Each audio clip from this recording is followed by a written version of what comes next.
Buenas noches a todos, bienvenidos a la Noche del Conocimiento. Esta vez tenemos con nosotros a mi amigo Pepe, que se llama José Beltrán Escabi, pero es mi amigo Pepe, que yo lo quiero mucho y es muy simpático. Y además Pepe sabe mucho, sabe de todo, pero de todo lo que sabe, esta vez nos va a hablar sobre criptografía. Pepe es informático, doctor en robótica y trabaja en la Oficina de Patentes de La Haya. Bienvenido. Buenas. Bueno.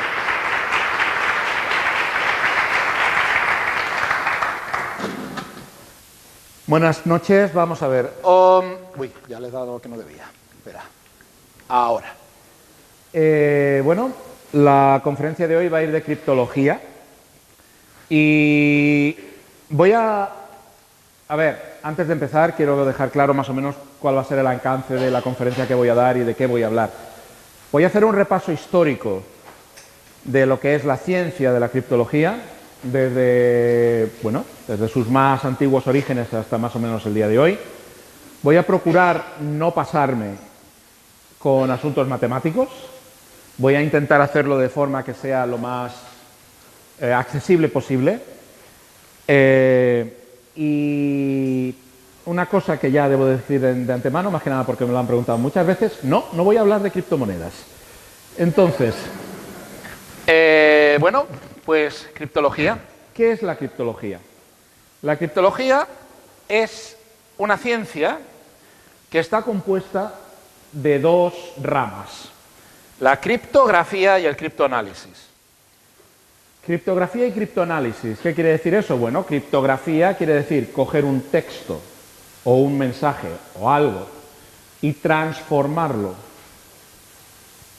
en otra cosa que no sea inmediatamente inteligible, y que si tienes el procedimiento y la clave adecuada, el destinatario puede dar marcha atrás al proceso y recuperar el texto inicial. Y el criptoanálisis es cuando tú tienes un texto cifrado delante y, aunque conozcas el método que han utilizado para cifrarlo, no tienes la clave, pues intentar desentrañarlo, intentar sacar cuál era el texto original. La criptografía y el criptoanálisis, digamos que tienen una tensión enorme. Y, ¿qué tenemos aquí? Pues la introducción a los diversos tipos de cifrados y de métodos que existen para cifrar un mensaje, para esconder su sentido a quien no queramos que lo entienda. De entrada tenemos una cosa que se llaman cifrados de transposición, que quiere decir que tú coges los elementos del mensaje, que pueden ser números, pueden ser palabras, pueden ser las letras mismas del mensaje, y lo que haces es que sin cambiarlos, lo que haces simplemente es que los cambias de sitio. Un tipo de transposición muy común, no sé si se verá en la imagen, es lo que se llama una transposición columnar, en la que tú escribes el mensaje en un rectángulo, lo escribes horizontalmente en un rectángulo y luego lo que haces es que lo lees por columnas y lo mandas así. Para descifrar, pues pones otra vez el mensaje en el rectángulo del tamaño que sea, que se supone que el destinatario sabe de qué tamaño ha de ser, y entonces lo lee por filas y lee el mensaje original. Luego está el cifrado de sustitución. ¿Qué es el cifrado de sustitución? El cifrado de sustitución consiste en cambiar unas letras por otras. Tú tienes que, si tienes el alfabeto de la A a la Z, pues resulta que la A va a ser una M, la B va a ser una J, la C va a ser una H y así, y la Z será una Y, qué sé yo. Eso es un cifrado de sustitución. Luego están los métodos que se llaman de esteganografía. Esteganografía quiere decir que tú tienes el mensaje y lo escondes. Lo escondes en algo que parece inocuo o que parece completamente que no tiene nada que ver con el mensaje, y escondes el mensaje allí dentro. Hay varias formas de hacerlo. Últimamente con el uso de imágenes digitales, una cosa muy común es esconder un mensaje en bits de una fotografía, Es imposible darse cuenta visualmente de que aquí hay nada, pero si sabes dónde mirar, puedes recuperar los bits de un mensaje que hayas escondido allí. Y luego están los códigos, que los códigos lo que hacen es que coges palabras enteras, incluso frases, o dígrafos, o pares de letras, o incluso, a lo mejor letras simples, y las conviertes, por ejemplo, en números. Entonces, qué sé yo, tienes la palabra atacar, y eso es el número 37.015. La palabra acorazado, y ese va a ser el número 42.014. Entonces, tú lo que tienes es un libraco con un montón de palabras, un montón incluso de frases estereotipadas, y tú lo que haces es que miras qué es lo que quieres decir y lo transformas en una ristra de números, que luego el receptor tiene un libro similar y puede recuperar el mensaje original a partir de la lista de números. Evidentemente, aunque no se ve muy claro aquí, pero lo que pone es que evidentemente estos métodos son todos combinables entre sí. Tú puedes coger y hacer un cifrado de sustitución y luego hacer una transposición de la sustitución para mandar aquello. O puedes coger un código y los números, aplicarles una función matemática para convertirlos en otros y eso es lo que mandas. O sea, digamos que el hecho de utilizar un método de cifrado no quiere decir que no puedas utilizar más. Entonces, los primeros de los que se tiene constancia que utilizaron algo que a día de hoy se podría llamar encriptación fueron los antiguos egipcios, que lo que hacían era una cosa muy divertida. Lamentablemente no he encontrado ejemplos para poner, pero lo que hacían era básicamente que una de las cosas que era más importante para los antiguos egipcios era que cuando alguien moría, que se le recordara, que su nombre fuera pronunciado. Y lo que a veces hacían era hacer estelas funerarias en las que el nombre del finado lo escribían con jeroglíficos raros. O sea, el sistema de escritura jeroglífica del Antiguo Egipto permitía a veces obtener, con diferentes símbolos podías obtener la misma pronunciación. Entonces, básicamente lo que escribían eran pues como los jeroglíficos de los libros de pasatiempos, que utilizaban unos símbolos en vez de otros para llamar la atención del que pasaba, decir, ahí va, ¿qué pone aquí? Y leerlo, y entonces que leyera el nombre del muerto para que no se le olvidara, para que no fuera olvidado. Luego están los griegos, que utilizaban cosas como la escítala, que era sobre todo utilizada por los generales espartanos, y la historia de las tabletas de cera o el esclavo, que explicaré más adelante porque son bastante divertidas y tienen más que ver con la esteganografía que otra cosa. Una escítala es esto de aquí. Dos generales tenían un palo de madera de exactamente el mismo grosor y cogían una cinta de cuero que enrollaban en espiral alrededor de todo el palo y entonces horizontalmente iban escribiendo el mensaje. Desenrollaban la cinta y automáticamente tienes ahí ya un cifrado de transposición. Cuando llegaba a su destino, el general, que tenía un palo de exactamente el mismo diámetro que el que lo había escrito originalmente el mensaje, enrollaba la cinta alrededor de su palo y podía leer el mensaje que le había enviado el otro general. Y luego los romanos, que lo que utilizaron fue el cifrado César, que es un cifrado de sustitución que utilizaba Julio César, que por eso se llama así, que básicamente consistía en sustituir cada letra por la que venía 3 lugares después en el alfabeto. O sea, la A se convertía en D, la B se convertía en E, la C se convertía en F y así sucesivamente. Luego, bueno, a partir de la Edad Media, lo que más se utilizaba para comunicaciones secretas eran los códigos, los libros de códigos. Lo que he explicado antes, de que tú tenías un libraco y allí tenías una serie de palabras o de frases o de cosas que convertías en otros símbolos o en otros números o en otros, no sé, todo lo imaginable se podía usar. Y fueron muy usados desde la Edad Media hasta el Barroco tardío. Sobre todo se usaban a nivel diplomático. Luego están los cifrados de libro, que es un cifrado de sustitución muy chulo, en el que envía el mensaje y el que recibe el mensaje tienen 2 copias iguales de un mismo libro. Entonces, ¿qué haces? Pues el que envía el mensaje busca en el libro palabras que le sirvan para escribir el mensaje. Y entonces coge, vale, en la página tal, línea tal, palabra cual dentro de la línea, y lo convierte eso en un conjunto de 3 números. Y esos 3 números identifican una palabra dentro del libro. Mandan la ristra de números y el otro, con su copia idéntica del libro, reconstruye el mensaje original yendo a la página tal, línea cual y contando la palabra cual para ir escribiendo el mensaje original. Luego están las transposiciones, que se pueden hacer también con una rejilla de Cardano. La rejilla de Cardano es un sistema que puede servir tanto para hacer transposiciones como para hacer esteganogramas. Básicamente es una rejilla de cartón con huecos. Entonces, hay unas rejillas de Cardano que lo que haces es que tienes la rejilla, pones sobre un papel, escribes letras en los huecos, giras la rejilla 90 grados, sigues escribiendo el mensaje en los huecos en las nuevas posiciones que tiene, vuelves a girar la rejilla 90 grados, eso lo haces 4 veces, si la rejilla está bien hecha, terminas con un cuadrado, que es pues un cuadrado de letras aparentemente al azar, pero que cuando pones la rejilla encima, puedes leer lo que ha ido saliendo. O utilizarla también para esteganogramas, en la que tú escribes palabras y luego quitas la rejilla y rellenas el resto para convertirlo en una carta. Luego tenemos lo que he explicado antes de los esteganogramas, que se une con lo de la rejilla de Cardano. Luego tenemos el sistema, la clave de Villeneuve, que se llama por un señor que se llamaba Blaise de Villeneuve, pero en realidad él no fue quien la inventó un señor que se llamaba Joan Battista Velasco, pero no se sabe por qué se la atribuyeron a Villeneuve. Villeneuve en su vida dijo que la había inventado, pero bueno, es el nombre actual. Y es una clave de sustitución de las que se llaman polialfabéticas. Ese fue el gran avance en la criptografía allá por el siglo XVI. Y hasta el siglo XIX las claves, los cifrados de Villeneuve se consideraban irrompibles. Luego explicaré cómo se rompen.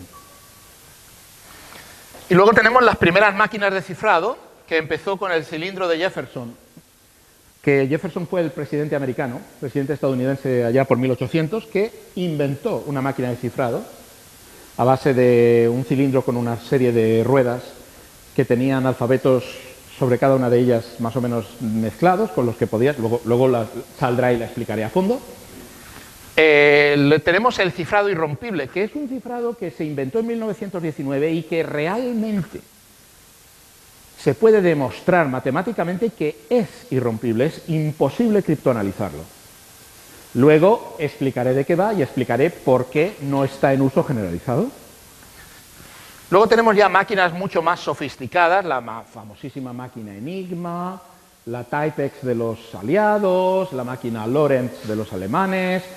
Se utilizaron sobre todo durante la Segunda Guerra Mundial, porque las máquinas más o menos sofisticadas de cifrado empezaron a aparecer a principios del siglo XX. Después ya, con la llegada de los ordenadores, tenemos lo que se llaman cifrados simétricos y asimétricos. Explicaré más adelante de qué va todo esto. Y por último, lo que se llama cifrado cuántico, que a día de hoy es el rien ne va plus, sobre todo de los sistemas de intercambio de claves. Pero todo esto es más o menos un índice histórico de lo que vamos a hablar. Entonces empezamos con la introducción. Esto de aquí es muy interesante. Esto es un código de la época renacentista. Y esto de aquí es la carta que llevó al cadalso a la reina María de Escocia. María de Escocia era la prima de la reina Isabel I de Inglaterra y estaba prisionera en un castillo porque su prima Isabel I no se fiaba de ella ni un pelo. Entonces, aparentemente lo que pasó fue que María entró en un complot con una serie de nobles católicos para asesinar a Isabel y ocupar el trono de Inglaterra. Utilizaba este código para comunicarse. Entonces, el Walsingham, que era el jefe de los espías de Isabel I, interceptó las comunicaciones de María, se las llevó a un empleado suyo, que era Philip Marnix, que era un criptoanalista del copón. Era un criptoanalista que trabajaba para los ingleses y que era tan bueno que, esto es una pequeña anécdota, en la época, Felipe II estaba muy cabreado con Inglaterra y todo aquello, Armada Invencible, bla, bla, bla, bla, y Felipe II estaba indignadísimo porque sus comunicaciones diplomáticas con el embajador en Inglaterra se había demostrado que no eran seguras, que le habían reventado los códigos. Y Felipe II puso una queja ante el Papa acusando a Philip Marnix, al criptoanalista de Walsingham, acusando a Philip Marnix de brujería y de estar en liga con los demonios, porque no había otra forma de que ese tío fuera capaz de romper todos los códigos que estaban utilizando. Bueno, Philip Marnix rompió también el código que utilizaba María, que es, esto es lo que él consiguió romper, es una lástima que no se vea muy bien, pero es interesante. Y entonces recibieron una carta, interceptaron una carta de María, en la que se ponía en contacto con John Babington, que era el que estaba montando el complot, para decirle que estaba de acuerdo en el complot para matar a Isabel I, ocupar el trono, patatín patatán. La carta fue interceptada y Philip Marnix la descifró. Aquello era lo que condenó a muerte a María, y lo que hicieron los expertos fue añadir una postdata a la carta, como si fuera de María, en la misma cifra que utilizaba María, para preguntarle a Babington los nombres de los demás conjurados. Entonces Babington picó, en la carta de respuesta dio los nombres de todos los conjurados en el complot, y bueno, pues aquello ya acabó como el Rosario de la Aurora. Pero bueno, aquí tenemos más cosas. Esto es una tabla de Vigenère. Esto de aquí es lo que sale después de una rejilla de Cardán. Esto de aquí es un esteganograma, este es chulísimo. Esto es de la época de la Revolución Americana. Y eso es una carta de un espía inglés.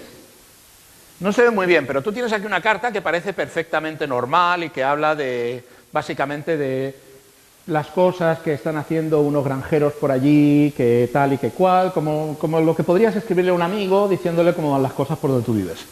Pero pones esto, que es una máscara, lo pones encima y coges la parte central de la carta solamente, esto de aquí, y ahí te empieza a describir básicamente los movimientos de tropas estadounidenses. Esto es muy bueno, pero es una lástima que no se pueda ver bien. Esto de aquí es una máquina Enigma y esto es una máquina Type X. Los cifrados de sustitución. Aquí tenemos una serie de ejemplos de cifrados de sustitución. Un cifrado de sustitución puedes cambiar letras por otras o letras por símbolos. Quienes hayan leído las novelas de Sherlock Holmes seguramente reconocerán este de aquí. Esto es un disco de cifrado, que alguna vez lo habréis podido ver.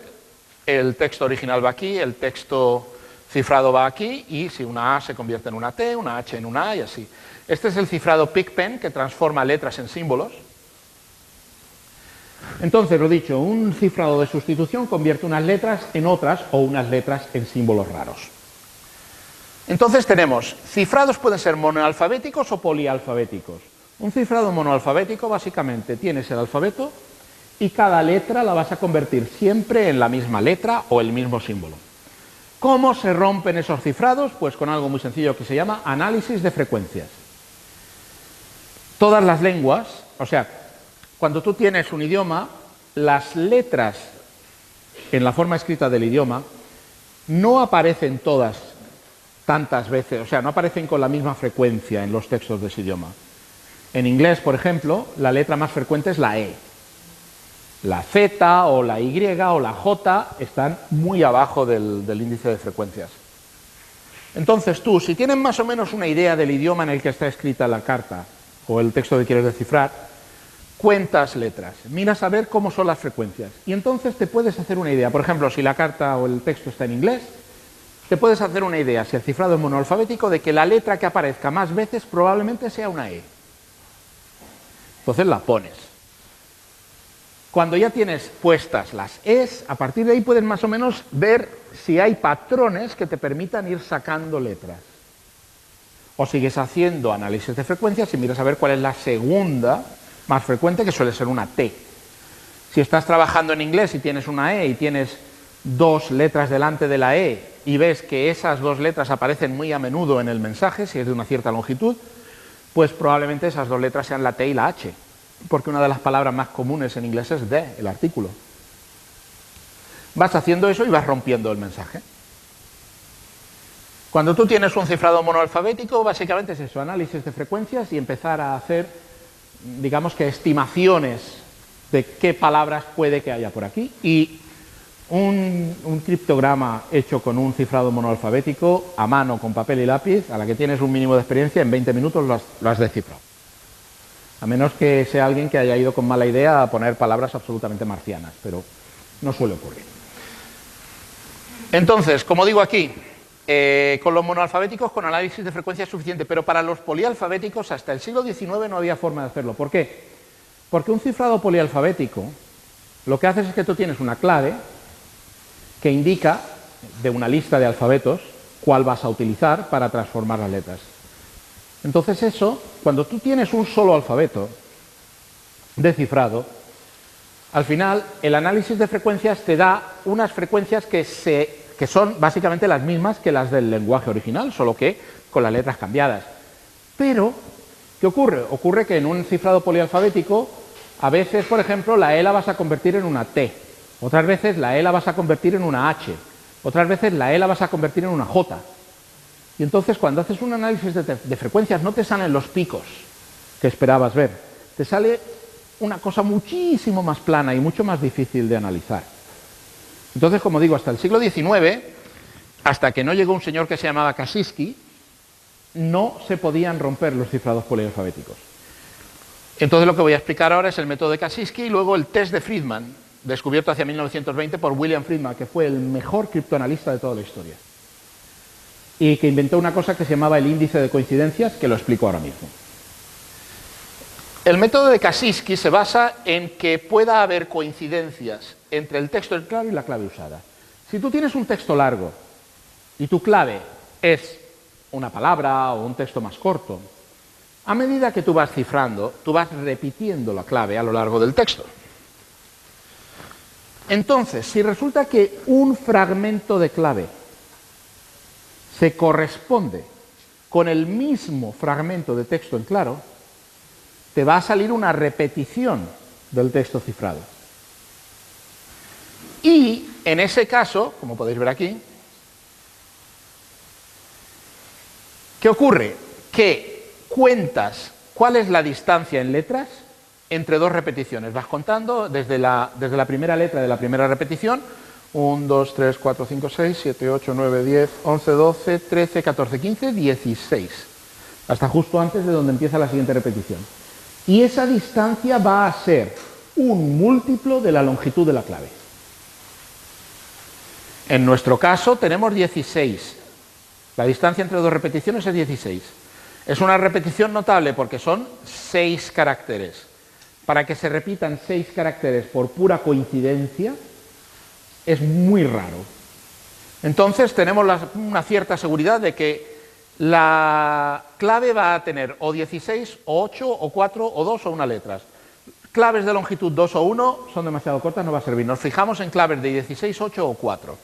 En nuestro caso, como podéis ver, la clave es de 4 letras de longitud, ABCD. Entonces, ¿qué haces? Pones el texto que vas a intentar resolver en columnas. Perdón, que me he equivocado. Pones el texto en columnas. Y el texto lo vas poniendo, o sea, escribes, por ejemplo, si piensas que, pienso que es una clave de longitud 4. Pues coges el texto en clave y vas poniéndolo en filas, o sea, vas poniéndolo en 4 columnas, fila tras fila. C, S, A, S, T, P, K, V, S, I, Q, U, T, G, Q, U. Y cada columna, para cada columna haces un análisis de frecuencias. Entonces, cada columna tendrá, ahora sí, las letras en un solo alfabeto de clave. Entonces miras cuáles son las frecuencias de cada columna y te saldrá normalmente, será muy fácil que como mínimo el pico de la letra más común lo veas. Si es inglés, pues el pico de la letra más común, que va a ser la E. Entonces ya sabes dónde están las E's en cada alfabeto. Entonces vas mirando cómo va quedando la cosa, ya tienes las E's colocadas en el texto. Te fijas en el texto y ves si a partir de esas E's puedes hacerte una idea de qué palabras puede haber por allí. Sigues haciendo análisis de frecuencias columna por columna para encontrar, por ejemplo, la siguiente letra más frecuente, la T, y luego la A, y cosas así. Y así vas sacando el mensaje y lo vas rompiendo. Si el mensaje es lo bastante largo, este método funciona muy bien. Lo único es que tiene el inconveniente de que depende de que se produzcan este tipo de coincidencias. de que tengas un fragmento del texto en claro y un fragmento de la clave que se repitan. Si eso no lo tienes, la has cagado. Entonces, para eso es para lo que está el test de Friedman, inventado en 1920, que te permite prescindir de estas coincidencias. ¿Qué es esto? El índice de coincidencia. Sí, y aquí hay una cosa que se me olvidó decir, que es lo que se llama autoclave y clave corrida. Autoclave es que tú coges como clave para un cifrado polialfabético, primero una letra que se llama la semilla, una letra al azar, y a partir de ahí la clave es el mensaje. O sea, si tú tienes el mensaje atacar al amanecer, tú das, por ejemplo, una semilla que sea Q. Entonces, la primera letra del mensaje atacar al amanecer lo cifras con el alfabeto de la Q. La segunda letra del texto atacar al amanecer, que es la T, lo cifras con la A, que es la primera del texto atacar al amanecer. Y así vas poniendo... ¿Qué? Bueno, el alfabeto que corresponda... A ver, estoy hablando del alfabeto de la Q, pero imagínate que tú tienes una serie de alfabetos que están codificados con algún tipo de marcador, en este caso una letra, y que tú tienes que el alfabeto llamado Q es un alfabeto que convierte la A en J, la B en W, la C en E, y tienes un alfabeto que se llama Q, ¿vale? Y luego tienes otro alfabeto para la A, otro alfabeto para la B, otro alfabeto C. Entonces, tú empiezas con un alfabeto marcado por una letra al azar. Y a partir de ahí, el resto del mensaje lo cifras con el mensaje mismo, desplazado una letra. Eso se llama una autoclave. Y luego está los sistemas de clave corrida, que lo que haces es que coges una frase de un libro que tenga la misma longitud que el mensaje a cifrar y utilices esa frase, para cifrar el mensaje. Que ese método es un poco difícil de resolver porque no tienes repeticiones de clave, pero si estás utilizando un texto de un idioma, o sea, un texto que tiene sentido en un idioma dado, estarás introduciendo en el mensaje cifrado una serie de características estadísticas en las que no voy a entrar, pero que existen, que te permiten atacar el cifrado a partir de la clave. Pero no me voy a poner a explicar eso porque ya es meterse un poco en complicaciones que ahora no vienen al cuento.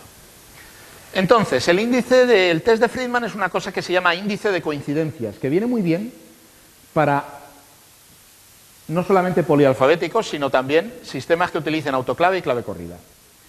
¿Qué es eso? El índice de coincidencia mide la probabilidad de que cuando tienes un texto, dos letras escogidas al azar sean iguales.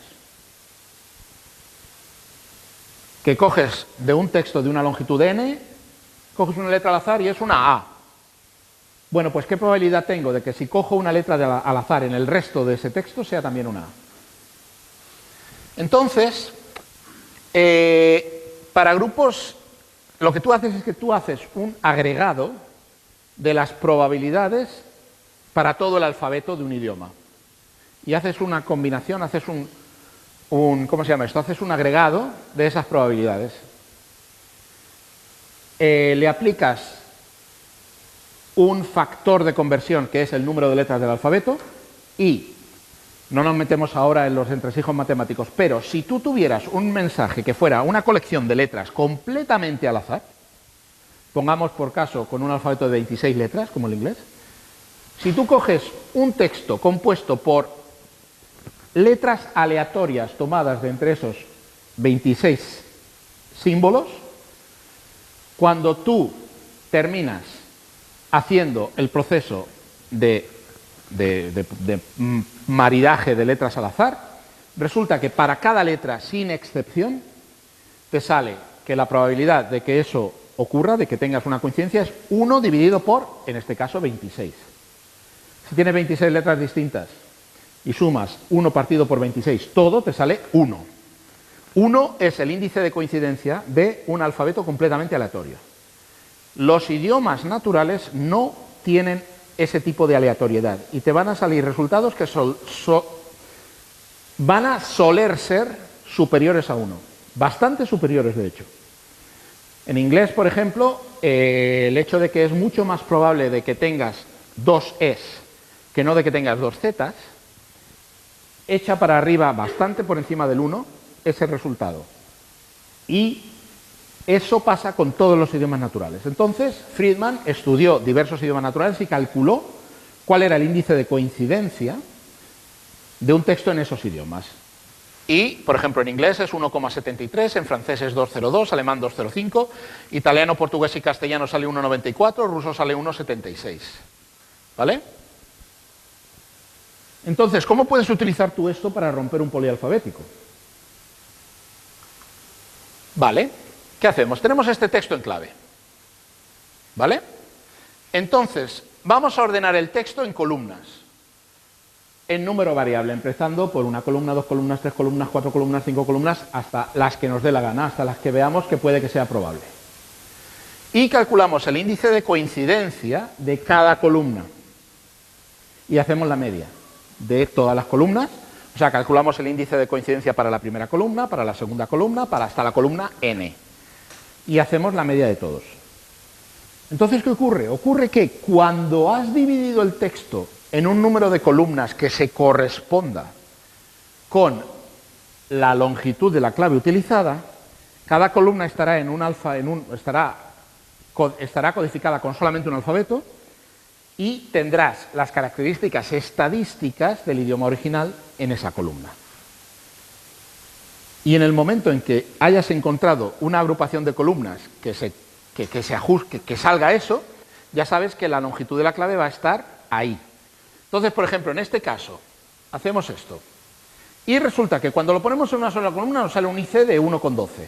En dos columnas, 1,19, 1,05, 1,17, no parece gran cosa. Pero cuando lo ponemos en 5 columnas, de golpe nos sale un índice de coincidencia de 1,82. 6 columnas, 0,99, 7, 1, 8, 1,05, 9, 1,16 y 10 columnas, 2,07. Esto nos está indicando mucho que la longitud de la clave va a ser un múltiplo de 5, o 5 o 10. Hacemos la separación en 5 o 10 columnas y volvemos a hacer el análisis de frecuencias para cada columna, como expliqué antes en el método de Kasiski. Entonces, aquí, ¿qué hacemos? Pues el cifrado polialfabético, como está aquí, si el cifrado polialfabético es de tipo Villeneuve, que utiliza simplemente alfabetos desplazados y que mantienen el orden de las letras dentro del alfabeto, aunque empiezan en una letra diferente, puedes incluso recuperar la clave a partir del texto cifrado, lo cual acelera muchísimo el proceso. Y en este caso, habiendo hecho el análisis, resulta que podemos deducir que la clave utilizada era la palabra inglesa every y nos permite recuperar el texto en claro original, que es este de aquí, con estas dos X que son caracteres nulos. Este método es súper fácil, aunque parece un poco complicado de explicar, pero este método es facilísimo de implementar como un programa de ordenador. Y con un mínimo de supervisión por parte de un usuario, tú puedes ponerte a resolver polialfabéticos. Con este método, tú puedes resolver polialfabéticos como rosquillas. Cuando tienes claves de longitud muy larga, lo que tienes que intentar ver es si consigues varios mensajes que hayan sido codificados con la misma clave, en cuyo caso tienes lo que se llama profundidad, porque puedes utilizar este método combinando mensajes entre sí como si fueran un solo mensaje mucho más largo,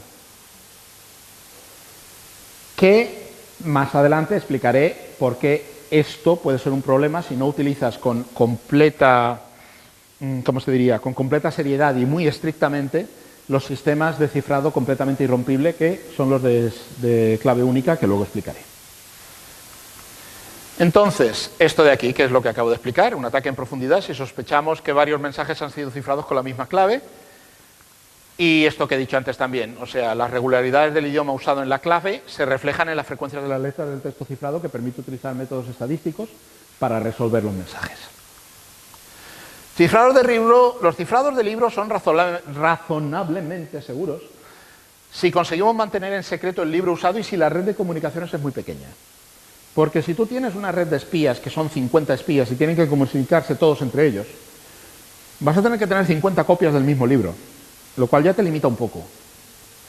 Y puede ser peligroso también porque son vulnerables a que alguien que no tenga nada que ver con esto vea que hay una persona que está siempre trasteando con un libro en particular. Que te vea que estás siempre leyendo el mismo libro o haciendo algo con el mismo libro siempre. Que es como reventaron la Rote Kapelle durante la Segunda Guerra Mundial. Era una red de espías soviéticos que actuaban en Alemania y en las zonas de Francia ocupada.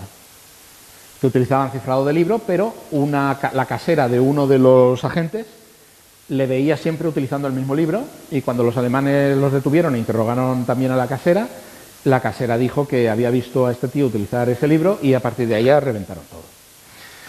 Y luego tenemos el cifrado Playfair, que no lo voy a explicar ahora porque lo que hace es que también es un cifrado de sustitución, pero lo que hace es que convierte pares de letras en pares de letras. El cifrado Playfair a día de hoy es súper reventable, aunque cuando se inventó se consideraba irrompible. Y bueno, no voy a ponerme ahora a explicar a fondo cómo resolver un Playfair, pero básicamente los métodos se parecen mucho a lo que he explicado antes para cifrados polialfabéticos, solo que en vez de trabajar con una sola letra, trabajas con pares de letras. Y luego tenemos el cifrado irrompible de 1919, inventado por Gilbert Burnham. ¿En qué consiste? Tú tienes un texto, pongamos de longitud X. Pues lo que tú vas a hacer es que vas a hacer un cifrado polialfabético de ese texto utilizando una clave completamente aleatoria y de la misma longitud que el texto. Y la vas a usar una sola vez. Si esas tres condiciones se cumplen, el resultado es un cifrado que no se puede romper. ¿Por qué? Desde el momento en que tienes, como expliqué antes con los sistemas de clave corrida, que es utilizar, por ejemplo, una línea de un libro, un párrafo de un libro que tenga la misma longitud que el mensaje y usar eso. Como dije antes, en los sistemas de clave corrida tú estás introduciendo regularidades que vienen del mensaje original en el que estaba escrito la clave, que se reflejan en el texto cifrado y permiten romperlo a base de ataques estadísticos. Pero aquí tú tienes una clave aleatoria, tienes una ristra de letras o de números que no tienen regularidad ninguna. Eso ya no inyecta regularidades en la clave. La clave no tiene repeticiones. O sea, no tienes segmentos de clave que se repitan regularmente a lo largo de todo el mensaje. Con lo que tanto el método de Casisi como el índice de coincidencia fallan. Y la clave la usas una sola vez, con lo que no vas a tener la oportunidad de hacer ataques en profundidad. Entonces, se puede demostrar matemáticamente que ese cifrado es irrompible, es 100% seguro, y se conoce desde 1919. Entonces, las ventajas son esas, ¿no? O sea, introduce una aleatoriedad absoluta en el centro, en el texto cifrado. Te sale un índice de coincidencia más o menos de 1. Pero ¿cuáles son los inconvenientes? El inconveniente más gordo es la distribución de las claves. Tú vas a estar utilizando un porrón inmenso de claves. Tienes que generar un porrón inmenso de claves. Tienes que distribuirlas entre tus agentes, procurando que no se pierda ningún librillo. Y tienes que asegurarte de que usen bien el sistema y no usen las claves más de una vez.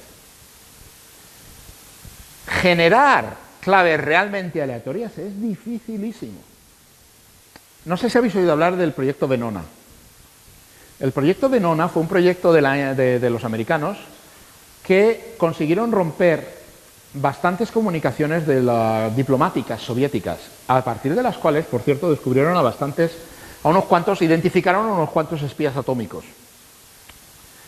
Lo que pasaba es que esas comunicaciones eran con cifrados de clave única y teóricamente hubieran debido ser irrompibles. Pero,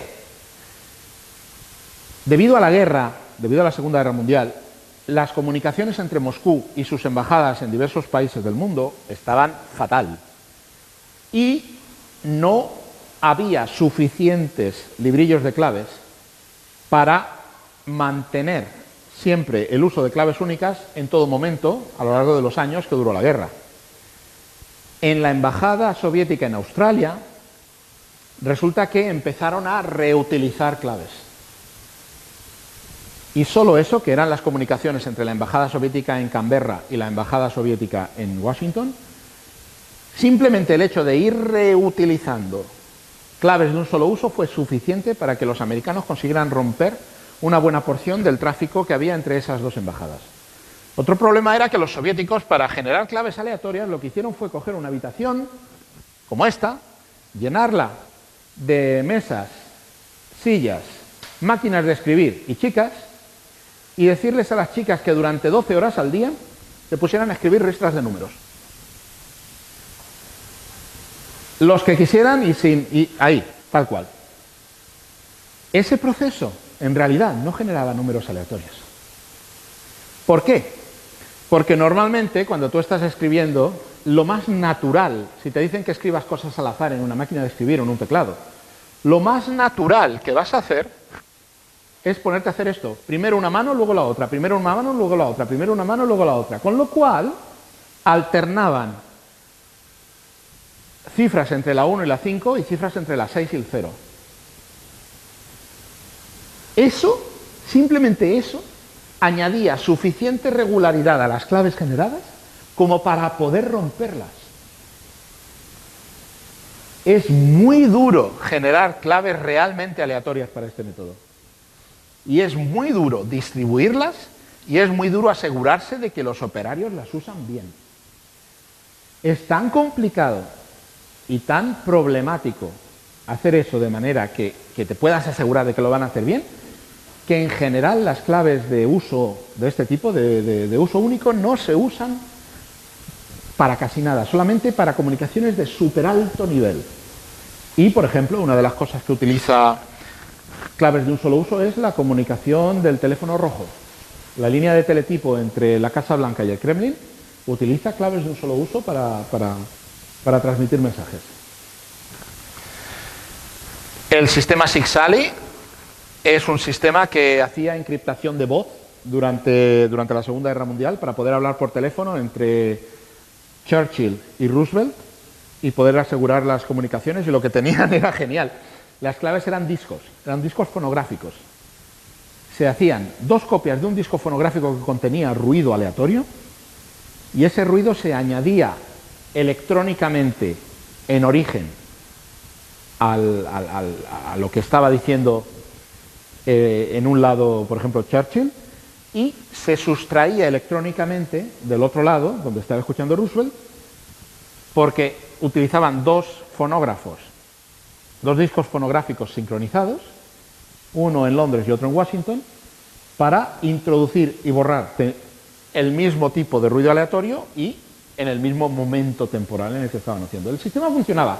Era horrible de conseguir hacer que funcionara bien, pero funcionaba. Las claves diplomáticas soviéticas y americanas a menudo, de vez en cuando utilizan a día de hoy claves de un solo uso. Y las comunicaciones entre espías importantes, Rudolf Abel y otros, espías gordos, sobre todo en los años 50 y 60, tenían así cuadernillos más o menos del tamaño de un sello de correos, con una serie de claves de un solo uso para sus mensajes. Pero uso generalizado de este sistema no se ha implementado jamás, porque es dificilísimo hacerlo bien. Entonces pasamos a los códigos. Vamos a hablar un poco en detalle de lo que son códigos, lo que he dicho antes de los libracos. Por alguna razón, los códigos, aunque, como digo, hasta la época de finales del barroco se utilizaban mucho en cuestiones diplomáticas, desde el siglo XIX hasta más o menos mediados del siglo XX eran privativos casi de las marinas. Sobre todo la británica y la japonesa utilizaban, y los americanos también, aunque un poco menos, utilizaban libros de códigos. Esto de aquí es el código japonés JN25, importantísimo porque fue el que consiguieron romper en Estados Unidos justo a tiempo para la batalla de Midway. Y consiguieron hacerse una idea de qué iban a hacer los japoneses en la batalla y los sorprendieron de mala manera y fue una derrota absoluta de los japoneses y el comienzo del fin del dominio japonés en el Pacífico. Y esto de aquí es el telegrama de Zimmermann, un telegrama histórico, también codificado, que voy a hablar brevemente de este telegrama porque tiene una cosa, es acojonante. El telegrama de Zimmermann fue un mensaje enviado por el ministro de Exteriores alemán en 1917, Zimmermann, a la legación alemana en México. Y era un mensaje en el que básicamente decía que a cambio de que México le declarara la guerra a Estados Unidos, Alemania apoyaría a México. ¿Por qué? Porque a los alemanes lo que les interesaba es que Estados Unidos estuviera lo bastante distraído como para que no se metiera en la guerra en Europa. Entonces los alemanes le estaban proponiendo a México que le declarara la guerra a Estados Unidos y que Alemania iba a apoyar a México y les iba a ayudar a recuperar todo el territorio perdido en la guerra de 1848. El telegrama en cuestión, claro, no lo podían mandar directamente desde Alemania porque lo primero que hicieron los británicos en 1914 fue cortar los cables telegráficos submarinos que pasaban desde Alemania hasta América. Entonces los alemanes tenían que mandar los telegramas vía Suecia, pero los cables que salían de Suecia pasaban por Inglaterra. Entonces los ingleses, evidentemente, interceptaban lo que les daba la gana. Para esa época, los ingleses ya tenían una cierta idea de cómo funcionaba el código diplomático alemán y descifraron el mensaje. Entonces la cuestión que se le planteó a los ingleses fue cómo hacer llegar este mensaje a los americanos sin que descubrieran, o sea, sin que los propios ingleses tuvieran que desvelar que habían roto los códigos alemanes, y B, sin que los americanos sospecharan que los ingleses habían montado un bulo para forzarlos a meterse en la guerra. Entonces lo que hicieron los ingleses fue montar una historia rocambolesca haciendo ver que el telegrama descifrado había sido robado y copiado de la embajada alemana en México. Y hicieron ver que habían hecho eso y que habían pasado, y que eso era lo que le habían pasado a los americanos. El gobierno estadounidense se cabreó muchísimo con los alemanes y empezó a haber barullo de guerra. Y lo más acojonante, lo más gordo fue que hubo una conferencia de prensa en Berlín en la que una serie de periodistas de potencias neutrales estaban allí para la conferencia de prensa para preguntarle al ministro de Exteriores alemán, Zimmermann, que era esto que los británicos decían que Alemania había ofrecido ayudar a México a invadir a Estados Unidos. A ver, cualquiera de vosotros, si sois el ministro de Exteriores alemán, evidentemente, ¿qué es lo que diríais? Pero usted de qué me está hablando, ¿no? O sea, esto No, por favor, ¿cómo íbamos nosotros a hacer eso? Pues en esa rueda de prensa, un periodista estadounidense le preguntó eso a Zimmermann. Le preguntó a Zimmermann, señor Zimmermann, ¿esto que han dicho los británicos es cierto? Y Zimmermann dijo, no puedo negarlo, es cierto. O sea, aquello, a los 2 días tienes a los Estados Unidos declarándole la guerra a Alemania y todo lo que quieras y tal. Jamás se ha sabido por qué el ministro de Exteriores alemán dijo eso en esa rueda de prensa. Jamás. Desde el principio, ya te digo que era más o menos cuando se pusieron más en marcha fue en la época renacentista, los códigos se han usado casi sin cambios, ha sido siempre el mismo principio. Un libro gordo con una serie de cifras que transforman palabras o frases estereotipadas en números o símbolos para mandarlos. Inicialmente se usaba mucho para comunicaciones diplomáticas, luego pasaron a ser casi privativos de las marinas de guerra, como os he dicho antes, y eso que entre 1890 y 1940, más o menos entre estas décadas, fueron muy empleados en el ámbito civil para ahorrar dinero en comunicaciones telegráficas. Porque como los telegramas te los cobraban por palabra, ¿tú lo que haces? Pues nada, coges un código en el que, por ejemplo, la frase me he quedado sin dinero se expresa con 5 letras, QJUAW, y te ahorras un montón de pasta en telegrama y mandas eso y ya está. O sea, durante esos 50 años eran muy usados para comunicaciones telegráficas, los códigos civiles que se llamaban. Y a veces hubo espías particularmente estúpidos que no se les ocurrió otra cosa para mandar comunicaciones cifradas que utilizar un código civil, que están disponibles para todo el mundo. Entonces, no sé, muy buen espía no creo que seas en ese caso. Lo que hacen los códigos es que convierten texto en bloques de números que a su vez suelen ser cifrados con algún otro método de sustitución antes de ser enviados a destino. Durante la Segunda Guerra Mundial, Japón, el Reino Unido y los Estados Unidos eran los que más usaban códigos para la marina de guerra. La Unión Soviética casi no actuaba en el mar y la marina alemana lo que utilizaba era máquinas Enigma, de las que hablaremos más adelante. El descifrado de un código es muy tedioso y exige primero deshacer el superencifrado para recuperar los códigos originales y luego lo que haces es que buscas fórmulas estereotipadas o términos comunes, como por ejemplo, los códigos japoneses empezaban casi todos con una serie de frases comunes del estilo de algo así como: humildemente presento ante el general la siguiente comunicación. Y todos los mensajes empezaban así, básicamente. Entonces eso es un punto de entrada para ataques. Otra cosa que hacían era usar señuelos. ¿Qué hacían? Por ejemplo, los británicos lo que a menudo hacían era minar zonas en el Atlántico. Y entonces sabían que pasado un tiempo empezaría a haber mensajes que dirían: minas en tal sitio. Y los americanos consiguieron deducir dónde se iba a producir la batalla de Midway, que los japoneses querían atacar Midway, utilizando el truco de enviar un mensaje en claro desde Midway diciendo que se ha roto la planta de desalinización de agua, que nos manden una nueva. Y al poco tiempo los japoneses empezaron a mandar mensajes que, una vez descifrados, decían: AF tiene problemas de agua. Inmediatamente eso desveló que AF era el código que indicaba Midway. Y había otros mensajes que estaban hablando de los planes de ataque para atacar AF, 2 y 2, ya lo tienes. Ya sabes dónde van a atacar los japoneses. Así fue como descubrieron los estadounidenses que la batalla de Midway iba a tener lugar en Midway. O sea que los japoneses iban a atacar el atolón de Midway. Y como curiosidad, la tarea de descifrar un código naval es casi equivalente a la de descifrar un idioma antiguo, como por ejemplo los jeroglíficos egipcios. Lo que haces es básicamente lo mismo. Trabajas más o menos a nivel de palabras e intentas buscar fórmulas estereotipadas que te ayuden a ir rompiendo poco a poco el mensaje, como por ejemplo en el caso de la piedra de Rosetta y los textos en egipcio antiguo, que los nombres de los faraones iban en un cartucho especial y los identificaba como especiales. O por ejemplo, el primer desciframiento de los signos cuneiformes, que se basaban en listas de reyes, en las que el estereotipamiento era tal, tal, tal, hijo de tal, tal, tal, rey de reyes. Tal, tal, tal, hijo de tal, tal cual, rey de reyes. Y eso ayudó a descifrar la escritura cuneiforme. Pues eso es más o menos lo mismo que hay que hacer cuando descifras un código naval.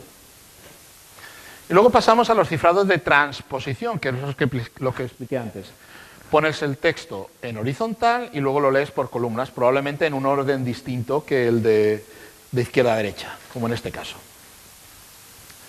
Y luego tienes un sistema que se llamaba el ADXVF, que fue utilizado por los alemanes durante la Primera Guerra Mundial y casi le cuesta la salud a Penryn, que fue el que lo descifró, y casi le cuesta la derrota a los aliados en la ofensiva de primavera de 1917.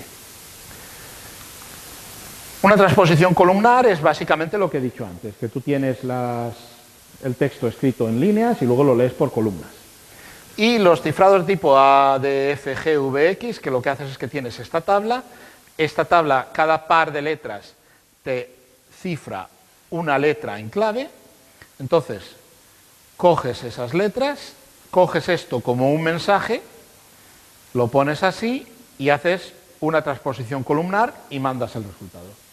Parece una tontería, pero en 1917 esto era dificilísimo de descifrar.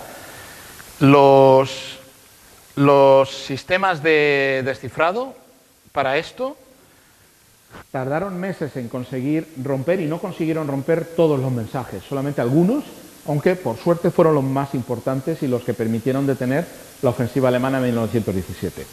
Y luego algoritmos de descifrado en bloque. Algunos utilizan transposición, aunque los algoritmos de descifrado en bloque suelen utilizar más sustitución que transposición, pero los hay que usan transposición, pero eso lo veremos más adelante cuando lleguemos a cifrados por ordenador.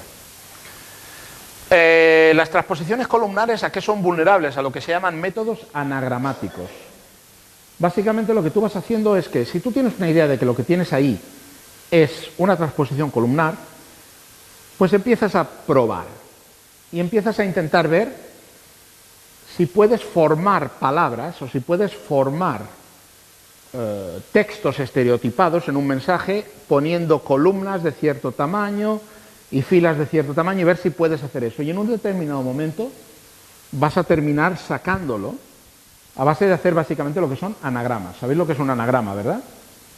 Pues a base de hacer básicamente lo que es el equivalente de un pasatiempo, puedes romper una transposición columnar. Y el cifrado tipo ADFGVX es vulnerable si se tienen varios mensajes cifrados con la misma clave y algunos comienzos o finales estereotipados. Entonces lo que haces es que utilizas métodos anagramáticos múltiples. ¿Qué quiere decir eso? Que utilizas el mismo sistema de anagrama para varios mensajes a la vez, hasta que encuentras un orden o encuentras una disposición que te da más o menos la misma cantidad de cosas con sentido en todos los mensajes a la vez. Y a día de hoy un ordenador a base de fuerza bruta te resuelve un ADFGVX en minutos. O sea, esos cifrados ya no son seguros. Y los cifrados de bloque, lo que hay es una carrera de armamentos entre cifradores y descifradores. Cada vez se necesitan claves más grandes para mantener seguros los cifrados de bloque. Más adelante lo veremos. Tenemos esteganogramas. ¿Qué son los esteganogramas? ¿Os acordáis lo que os he dicho antes? Aquí tenemos una rejilla de Cardan. Tenemos este texto, le ponemos la rejilla encima y nos sale esto. Y leyéndolo aquí, pues tenemos un mensaje. Y esto son dibujos que son, de hecho, ejemplos reales de esteganogramas de la guerra de los Boer y de la Primera Guerra Mundial. Este de aquí de la mariposa tiene dentro de las venas, tiene un dibujo de esta fortaleza. Este dibujo es famoso, lo hizo Sir Baden-Powell, que fue el fundador de los Boy Scouts, que participó en la guerra de los Boers en 1902 como scout, como explorador / espía. Y este fue uno de los mensajes que Baden-Powell mandó, fue este dibujo de esta mariposita con esto dentro, que era un plano de una fortaleza. Esconder mensajes como parte de un texto, dibujo u objeto inocuo, eso es un esteganograma. Tienen muchísima solera. Se usaban desde la época clásica. Los griegos, hay dos historias muy famosas de un esteganograma.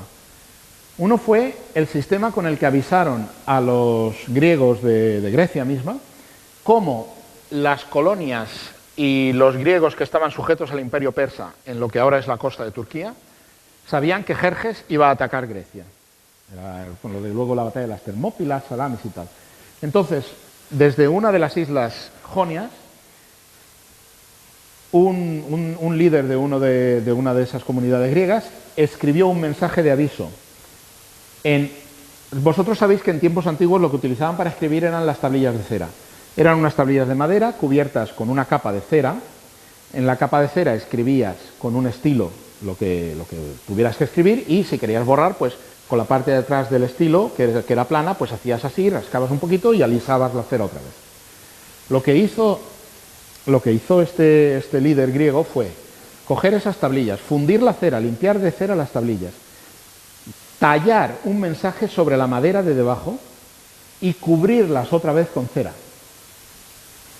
Y se lo dio a un esclavo suyo con instrucciones de que fuera a Atenas, llevara las tablillas y les dijera que fundieran la cera de las tablillas para ver lo que había debajo. Y así fue como mandaron el aviso de que Jerjes iba a invadir Grecia. Y otro muy famoso, creo que fue durante la guerra del Peloponeso, pero no me hagáis mucho caso, fue otro que lo que hizo fue coger a un esclavo suyo, le afeitó la cabeza, le tatuó el mensaje en la cabeza, esperó a que le creciera el pelo y lo mandó a su destino con órdenes verbales al esclavo de decirle al destinatario que por favor me afeites la cabeza.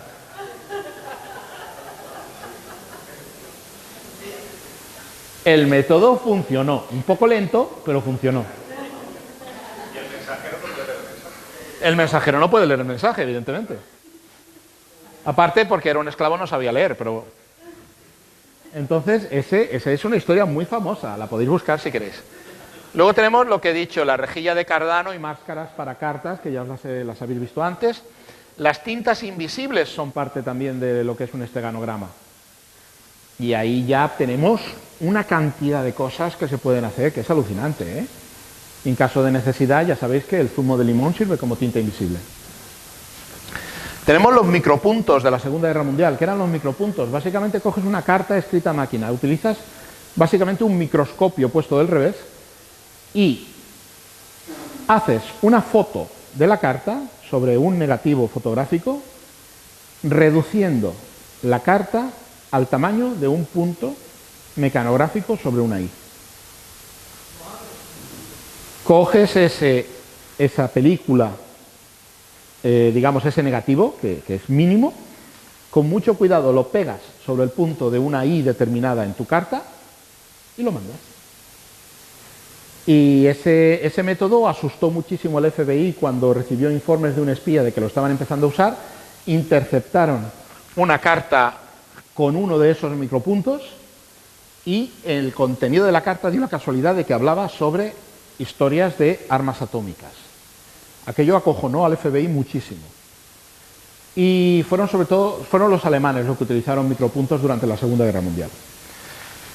Y luego tenemos los esteganogramas digitales, que es lo que he explicado antes. Tenéis una imagen y lo que hacéis es que, por ejemplo, cada 5 bits de la imagen, cada 5 bytes dentro de lo que es de lo que es la imagen, cada 5 bytes cambiamos el bit de más a la derecha, el de menos relevancia. Y cogiéndolos, pues terminas montando un mensaje. Entonces tú tienes una imagen que a lo mejor te ocupa 3 megas, ahí tienes todo el espacio que quieras para codificar mensajes muy largos. Y es imposible darse cuenta de que la imagen ha cambiado. Te ponen la imagen original y la imagen modificada lado a lado y no ves ninguna diferencia. Ese método lo estuvieron utilizando los de Al Qaeda y los de ISIS muchísimo. Muchísimo. Y es un método muy difícil de contrarrestar. Es extremadamente difícil de contrarrestar a menos que tengas la potra inmensa de hacerte con el original sin modificar de alguna de las imágenes que hayan utilizado. Porque entonces puedes ver ya qué diferencias hay. Pero tienes que tener la inmensa potra de hacerte con el original sin modificar de alguna de las imágenes que hayan utilizado para mandar mensajes. Ese método está muy en boga hoy en día, es muy fácil de usar, hay aplicaciones informáticas que lo hacen y, como digo, es muy difícil de contrarrestar. No, porque el receptor sabe cuáles son los bytes que has cambiado. Sabes que ha cambiado del byte 5, el byte 10, el byte 15 y sabe dónde tiene que ir a mirar. No necesita la foto original, simplemente con saber cuál es la lista de bytes, o sea, se pone de acuerdo por anticipado con el que manda y ya sabe dónde tiene que ir a mirar. ¿Y tú querías preguntar algo?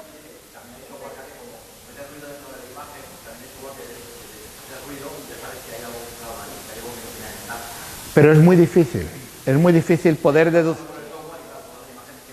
Ya, pero el problema está en que si tienes un poquitín de, ¿cómo se llama esto?, de astucia, puedes realmente codificar eso de forma que no vayas a detectar mucho ruido. Se puede hacer, ¿eh? Se puede hacer. No necesariamente.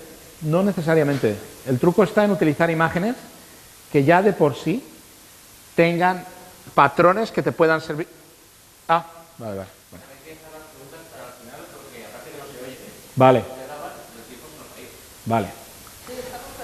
Venga, máquinas de cifrado.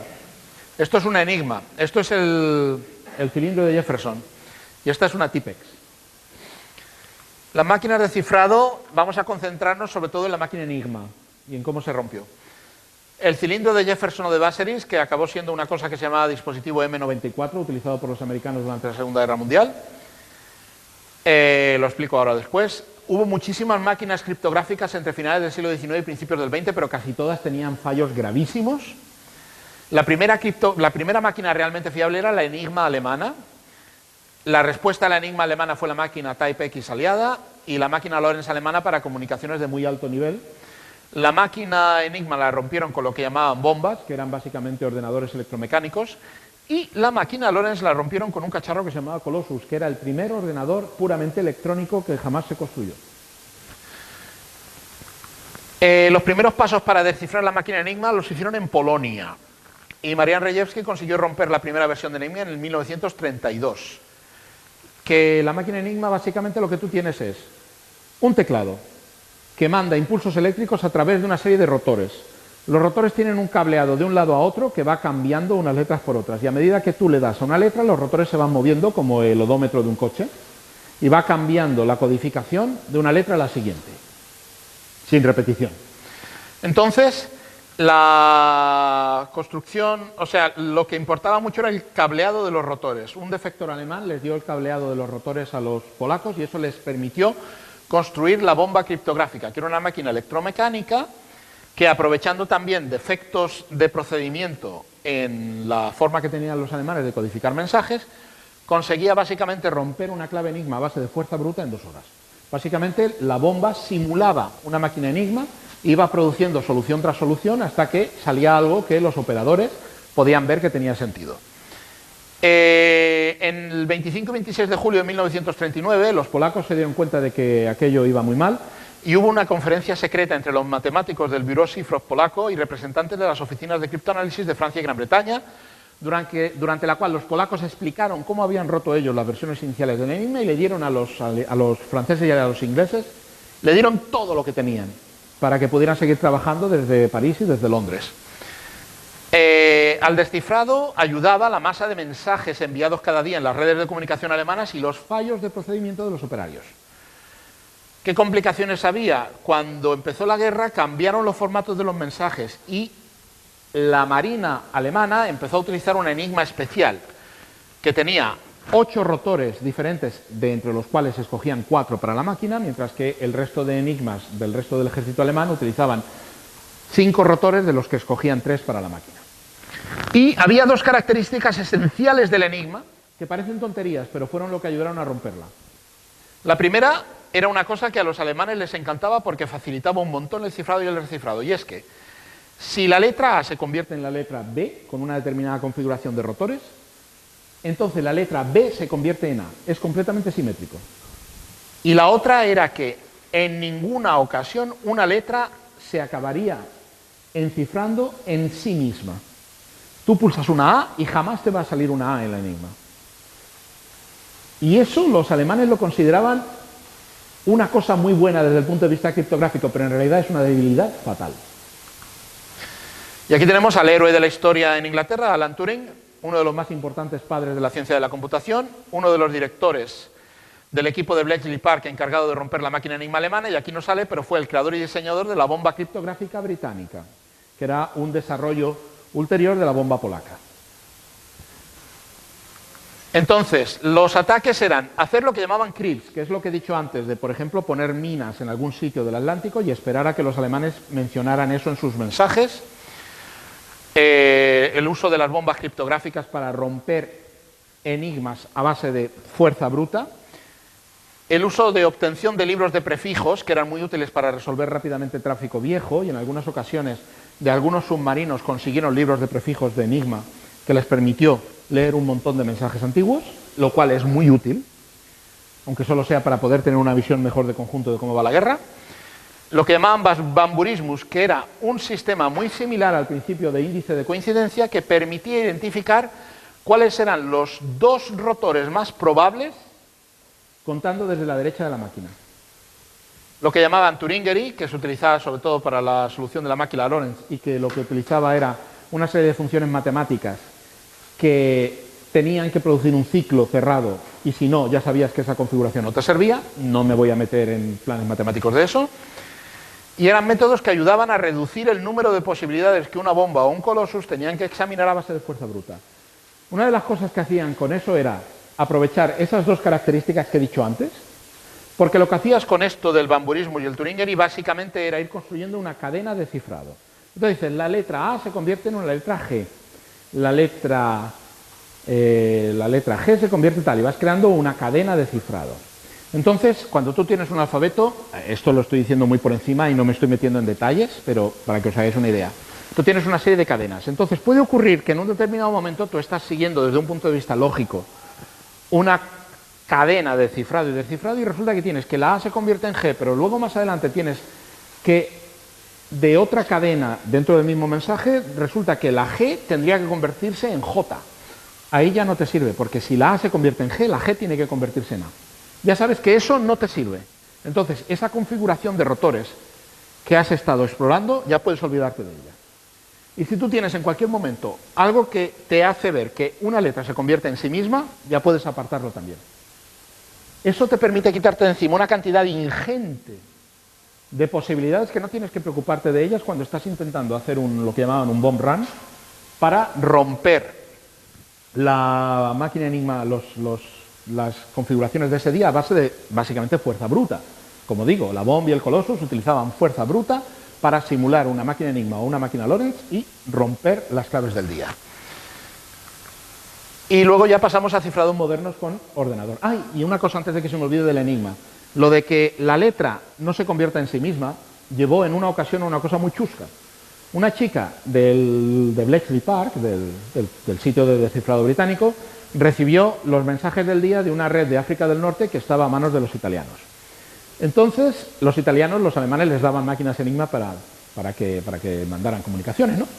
Entonces resulta que un chico que estaba mandando un mensaje le tocaba enviar un mensaje de prueba para probar la red de comunicaciones de ese día. El primer mensaje del día era un mensaje de prueba. Entonces tienen en delante un mensaje de 300 letras. Entonces la chica, que ya lleva mucho tiempo haciendo estas cosas y son cosas en las que se fijaba, se dio cuenta de una cosa muy curiosa. En ese mensaje de 300 letras no había ni una sola L. Entonces se puso a pensar y dijo, tate, esto estadísticamente es casi imposible. La única forma en que esto puede haber ocurrido es si el tío estaría fastidiado de que le dijeran manda cualquier tontería, tiene que mandar un mensaje de 300 caracteres para hacer la prueba de la red de comunicación. Y entonces, ¿qué hizo? Cogió la L y hizo L. Les salió un script de 300 letras que les vino que rompieron el tráfico de ese día en 5 minutos. Bueno, y aquí los cifrados modernos, que son sobre todo los cifrados de clave simétrica y asimétrica, cifrado de clave simétrica, asimétrica y cuántica. El cifrado simétrico, que por ejemplo es el DES, que ya está roto. Otro que se llama McGuffin, que lo rompieron el mismo día que hicieron la presentación pública del sistema. Y otro que se llama Blowfish, que aún no lo han roto y lo utilizan mucho en Internet. Son sistemas que utilizan una misma clave para el cifrado y el descifrado. Entonces, lo que suelen usarse es en cifrados de bloque, que básicamente lo que hacen es que dividen el mensaje el mensaje a cifrar en bloques de bytes que se van procesando uno detrás de otro y que se aplica el mismo algoritmo sobre cada bloque. Ventajas, que es muy rápido y relativamente fácil de implementar. Inconvenientes, que muchos ya los han roto. A día de hoy el Blowfish es uno de los que más se usan. Sigue sin romper, no se sabe cuánto durará. Y luego el cifrado asimétrico, que son las RSA, funciones de curvas elípticas y tal.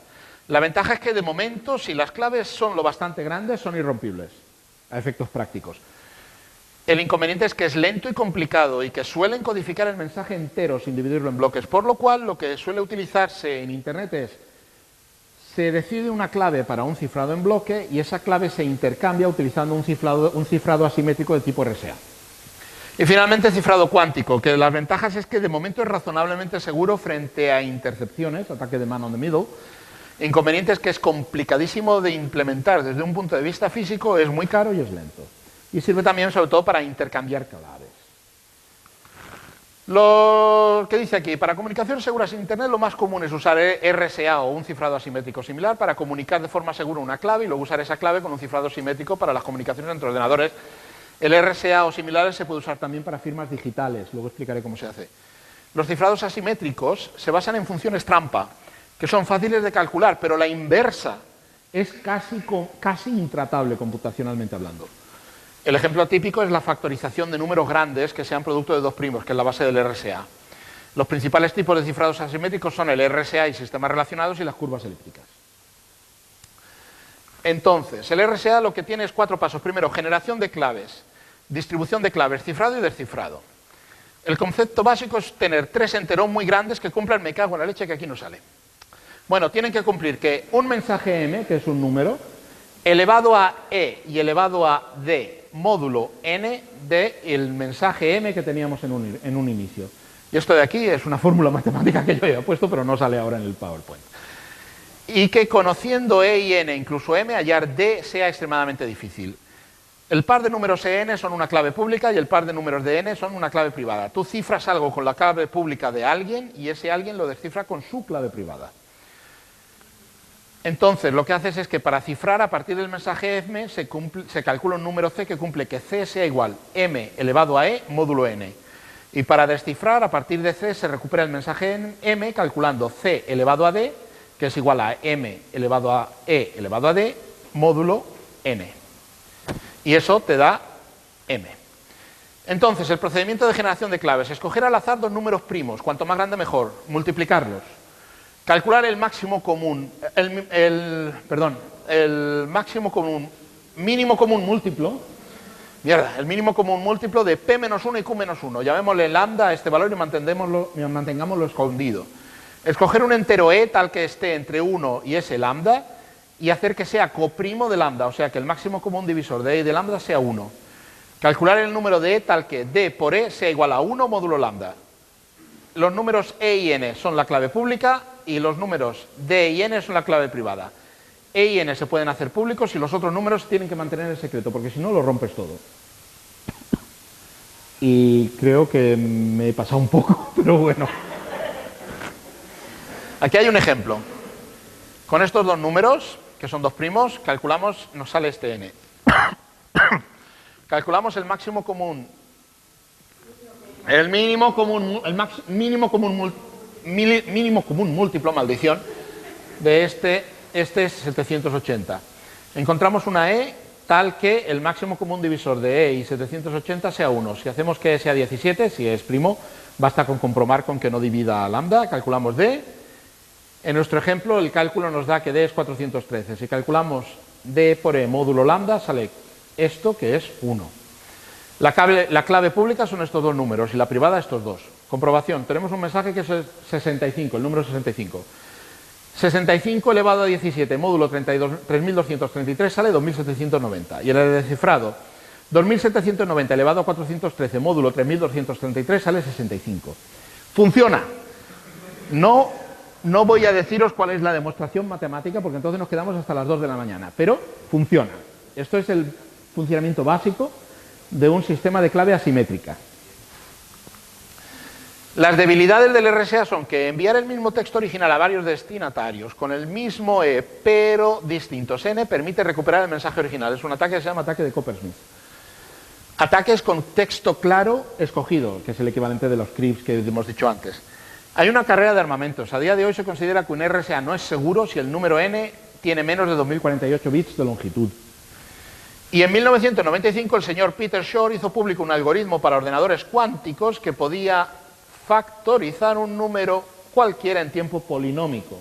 Y eso te destroza RSA.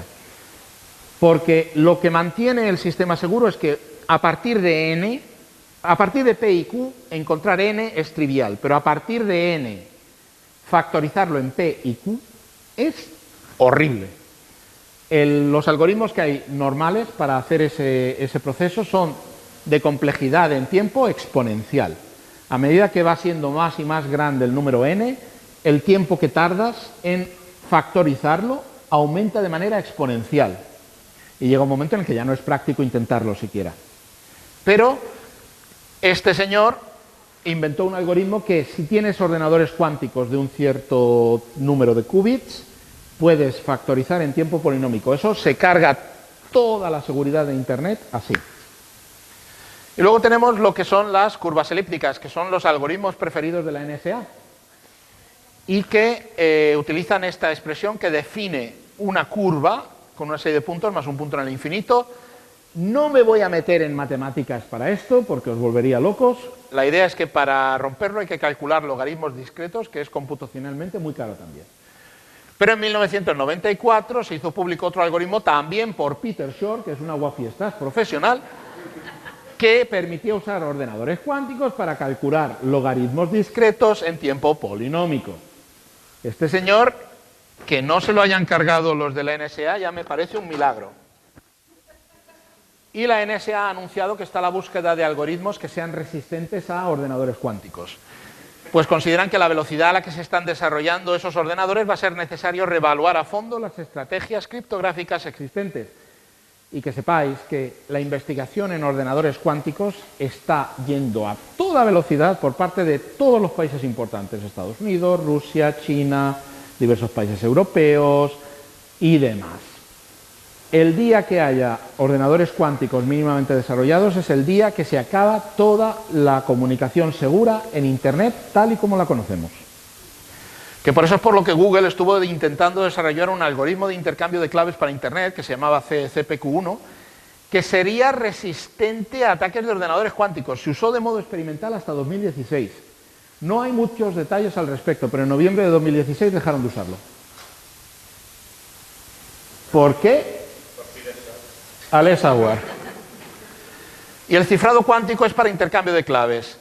Dos personas A y B se mandan fotones entre sí que codifican bits para una clave. Los fotones pueden tener polarización horizontal o diagonal.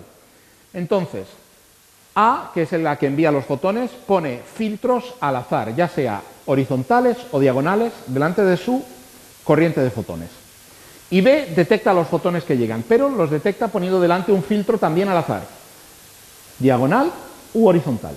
Una vez se ha transmitido una ristra enorme de unos y ceros, A se pone en comunicación con B. Y entonces empieza a decir, para el primer bit yo he puesto un polarizador horizontal.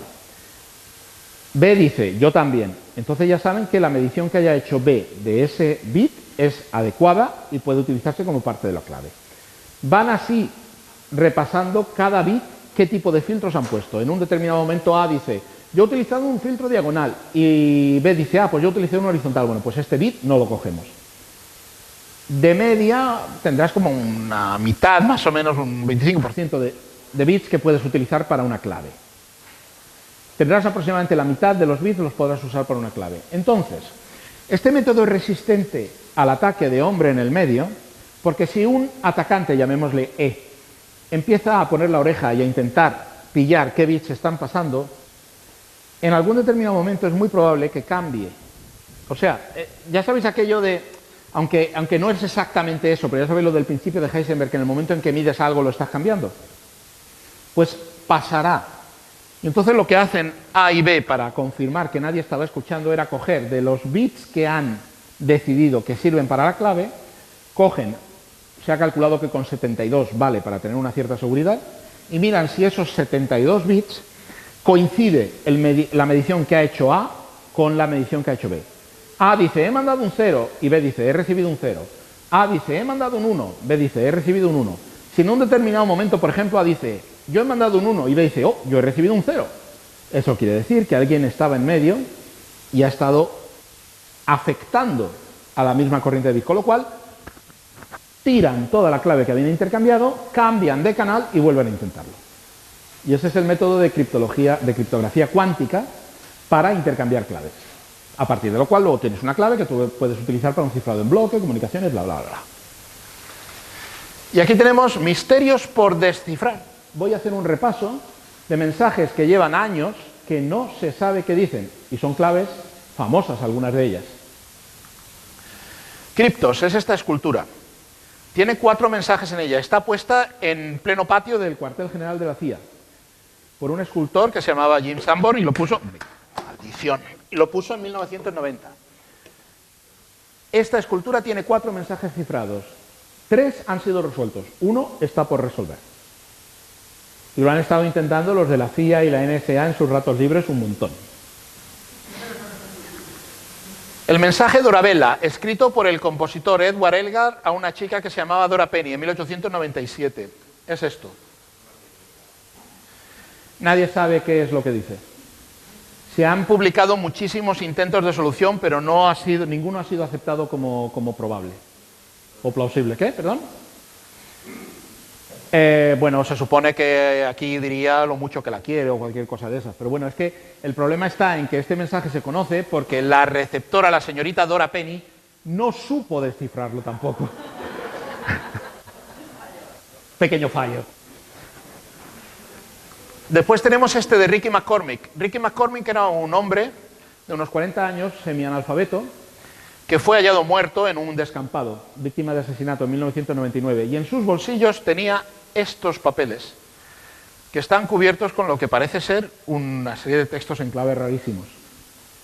El FBI estuvo trabajando en estos textos desde 1999 hasta 2011. En 2011 el FBI acabó pidiendo la ayuda del público para ver si podían ayudarles a entender qué coño ponía aquí. A día de hoy no han sido descifrados. Tenemos el manuscrito de Voynich, que es un manuscrito tardomedieval, quizá renacentista, que podría haber sido propiedad del emperador Rodolfo II. Es un tocho de 100 y pico páginas que está completamente cubierto con una escritura misteriosa, con unas ilustraciones rarísimas, nadie sabe qué dice. Se han publicado montones de soluciones al problema. De hecho, William Friedman, el que dije que era el mejor criptoanalista de toda la historia, trabajó sobre este manuscrito y finalmente se rindió. Lo único que pudo decir es que las propiedades estadísticas del texto parecen corresponderse, o sea, no son incompatibles con que esté escrito en un lenguaje natural. Y a día de hoy no se sabe qué es. Hay muchos que dicen que esto debió ser un bulo, debió ser un pufo que alguien montó para sacarle la pasta al emperador Rodolfo II, que le pirraban las cosas así misteriosas y místicas. Pero si es un bulo o es un pufo, es un trabajo, porque son 100 y pico de páginas con un montón de ilustraciones, con un texto larguísimo y con un texto que no parece obviamente construido en plan chorra. O sea, que no parece que sea alguien que se haya puesto a escribir tonterías, porque las características estadísticas del texto no se corresponden con un texto completamente aleatorio tampoco. Es una cosa muy extraña y se han publicado muchísimos intentos de solución, pero no hay dos que sean iguales. Hay quien dice que eso estaba escrito en ucraniano, que si era latín antiguo, inglés y que era obra de Francis Bacon. Recientemente me han comentado que hay alguien que ha dicho que eso estaba escrito en hebreo antiguo. Nadie lo sabe y nadie sabe lo que es. Es bastante fascinante como enigma. Después está el caso Tamam Shud, un hombre hallado muerto en una playa de Somerton en Australia. Toda su ropa tenía las etiquetas cortadas, no tenía identificación ninguna, nadie le conocía, nadie sabía quién es. Tenía encima este cacho de papel que resultó corresponder a una edición rarísima de un libro del Rubaiyat de Omar Khayyam, publicado en Nueva Zelanda en 1941. Encontraron el libro original del que había sido arrancado este fragmento y en ese libro encontraron esto. Y a día de hoy es un misterio absoluto. Los mensajes nunca se han descifrado. No se sabe quién era este hombre. Y lo único que se ha especulado es que probablemente fuera un espía soviético, pero no se sabe ni de qué murió, ni de dónde había venido, ni de dónde había salido. La ropa no tenía ninguna marca distintiva. No se podía decir que llevara cosas encima que provinieran de algún país concreto. Es uno de los misterios más grandes del siglo XX. Es el hombre de Somerton o el caso Tamam Shud. Es bastante fascinante. Me permito recomendaros que lo busquéis y lo miréis por internet. Después tenemos el mensaje Bill, que es un mensaje que supuestamente revela el escondite de un enorme tesoro, con valor a día de hoy de más de 40 millones de dólares. En oro, plata y demás. Es del siglo XIX. Son 3 mensajes que tienen esta pinta. Una ristra de números. 2 de ellos no han sido resueltos. Uno sí. Es un cifrado de libro, utilizando como texto original la Declaración de Independencia de los Estados Unidos. En ese texto, que este es el texto descifrado, se indica el contenido del tesoro, se indica en qué consiste el tesoro, y se da una idea general de dónde está. El mensaje número 1, que está por descifrar, teóricamente se supone que indicaría dónde se encuentra ese tesoro. Y el número 3 indicaría los nombres de las personas que estaban involucradas en haber escondido ese tesoro allí. Y luego tenemos el asesino en serie llamado Zodiac, activo en 1969, que mandó 2 mensajes cifrados a la policía y a los periódicos. Este es el segundo mensaje cifrado, el que llaman Zodiac 340 porque tiene 340 caracteres. No está resuelto. Y la identidad del asesino en cuestión a día de hoy es un misterio. En el mensaje que estaba resuelto decía que en este mensaje indicaría su identidad. Así que ya sabéis, podéis poneros a trabajar. Y luego están Los textos en lenguas perdidas, hay montones. Está el disco de Phaistos, Lineal A, los jeroglíficos cretenses, la escritura del Valle del Indus, el rongo-rongo de la isla de Pascua, buena parte del lenguaje etrusco, el elamita lineal. Son idiomas perdidos de los que hay inscripciones, pero no se han conseguido descifrar. El lineal B es un ejemplo de virguería descifradora gracias a Ventris, arqueólogo británico, que descubrió que el lineal B era un silabario a base de análisis estadísticos y consiguió demostrar que el lineal B era una forma arcaica de griego. El lineal A también se usaba en la isla de Creta, pero no codifica el mismo idioma para nada. Y el disco de Phaistos es un cacharro muy famoso, que veréis ahora después, que está cubierto en unos símbolos extrañísimos y que no se sabe qué dice. Estos son llamémosle los misterios que más me interesan a mí en toda esta historia, son los que más interesantes me parecen, y quién sabe si alguien de los aquí presentes no será capaz de descifrarlos algún día. Y bueno, muchas gracias por todo, este es el final, esto es el disco de Phaistos, y espero que os haya parecido interesante.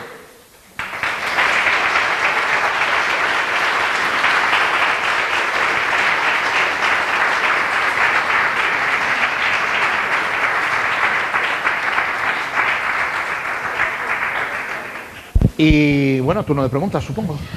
Pues sí, desde luego, súper interesante. Tenemos tiempo de preguntas, sí. ¿Veis todo lo que sabe? Es que sabe un montón. Bueno, si queréis preguntar, os paso el micro para que se pueda grabar la pregunta. ¿Alguien quiere preguntar? Manos. Venga, ¿sí? Pasa para allá. Espera un momento.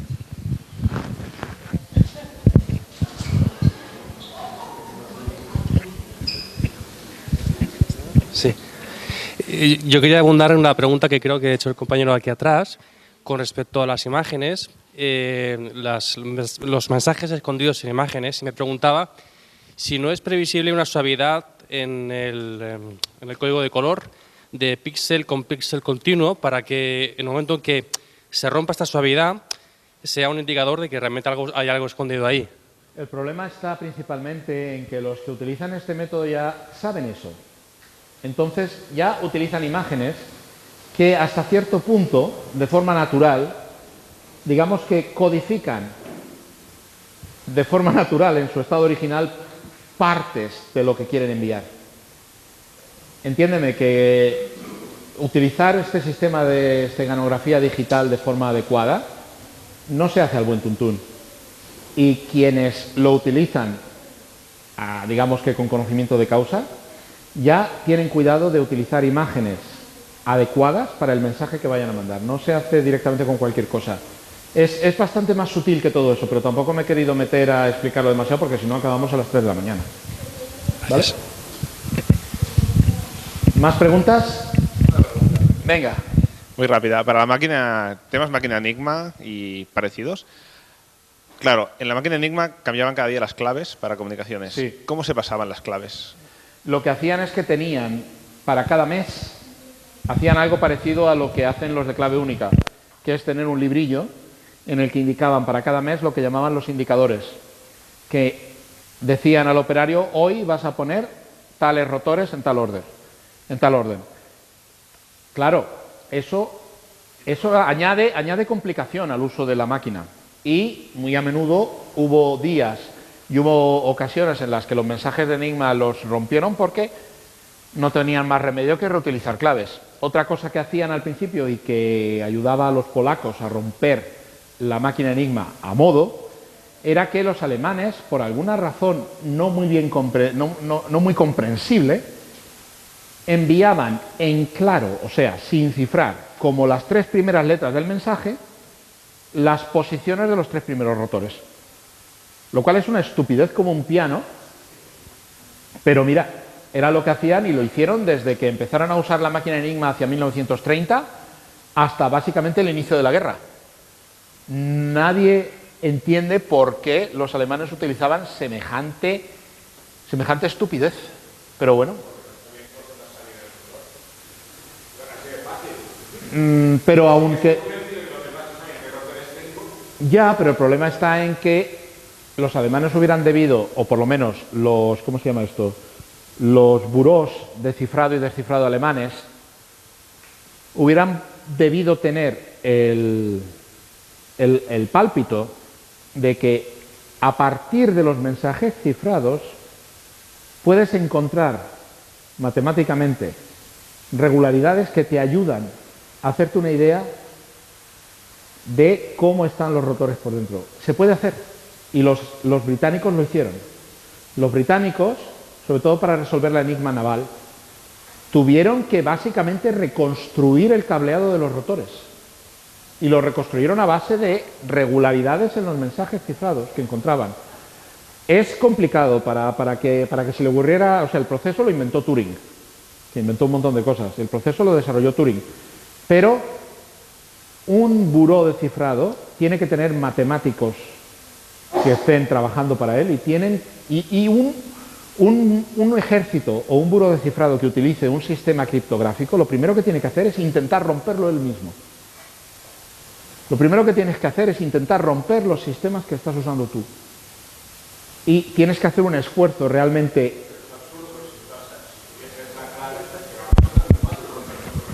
No, porque lo que tú haces es que... Si hablas así no se va a grabar nada.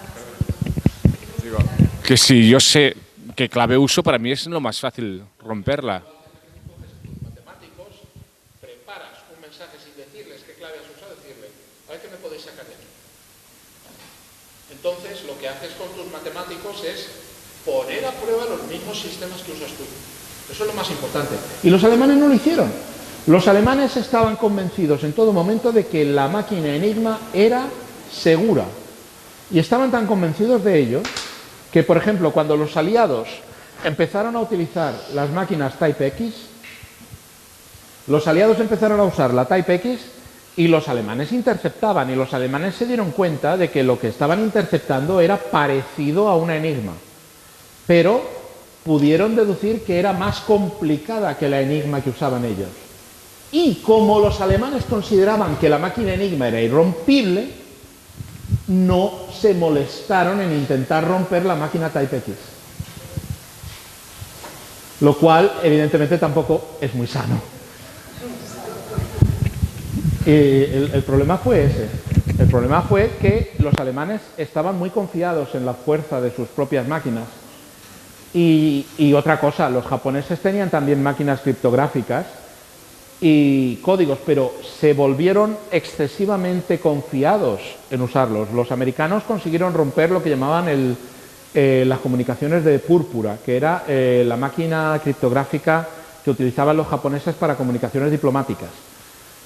El púrpura, lo que era el código púrpura, de hecho, William Friedman fue el que ayudó a reventarlo, y los americanos consiguieron construir análogos de las máquinas púrpura sin haber visto una máquina púrpura en su vida, solamente analizando los mensajes recibidos.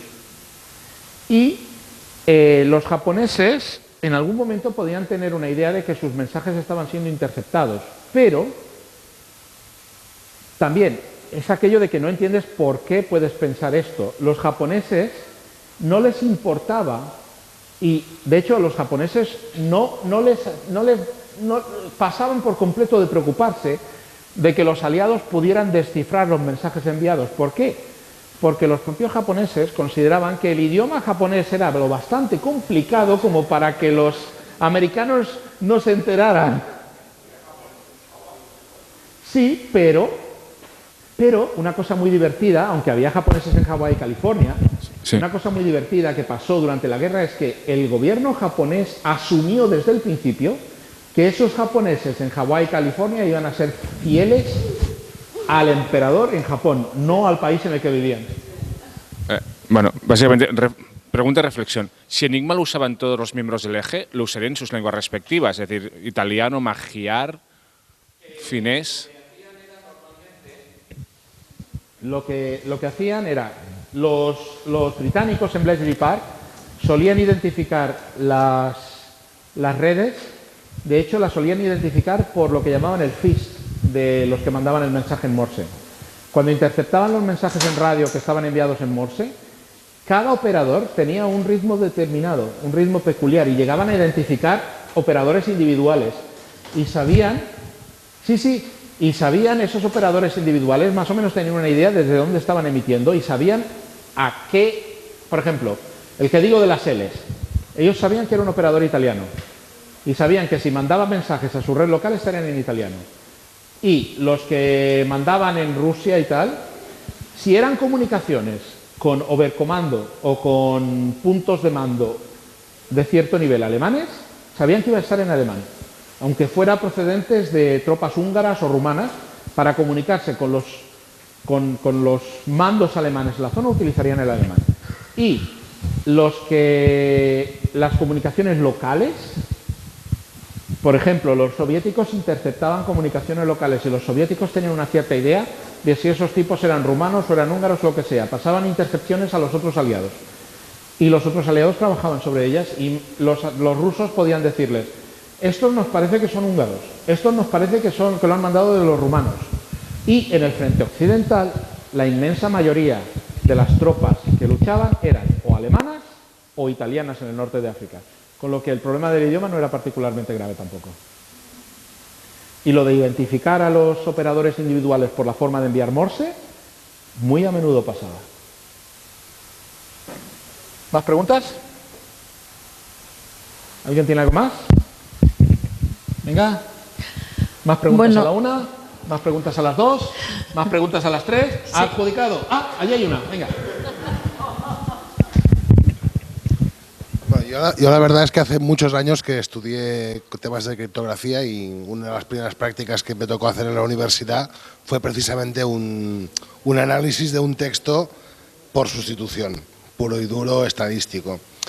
Lo que pasa que con el tiempo, lo que he visto yo siempre es, se ha preocupado mucho de la seguridad del mensaje, cuando hoy en día muchas veces lo que es más importante incluso que los mensajes en sí, o una parte, son los metadatos de los mensajes, sí, que es una de las claves, yo entiendo, de todo lo que se investiga en otras agencias de seguridad o eso, es precisamente la frecuencia de comunicación, sí, pero eso ya con los interlocutores.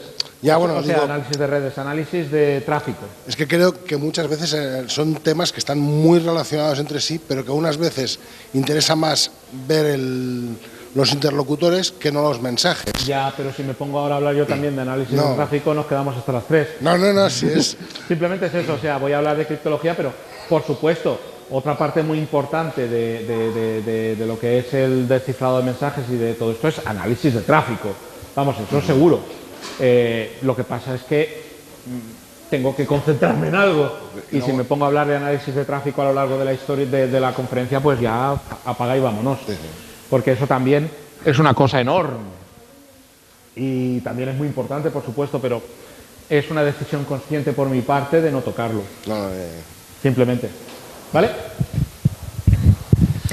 Bueno, la verdad es que es un poquito tarde y tendríamos que ir acabando. Entonces, nosotros ya sabéis que cenamos siempre por aquí, sí, y si os apetece seguir hablando con Pepe o uniros al grupo de amigos, pues sois bienvenidos. Muchas gracias. Y muchas gracias a todos.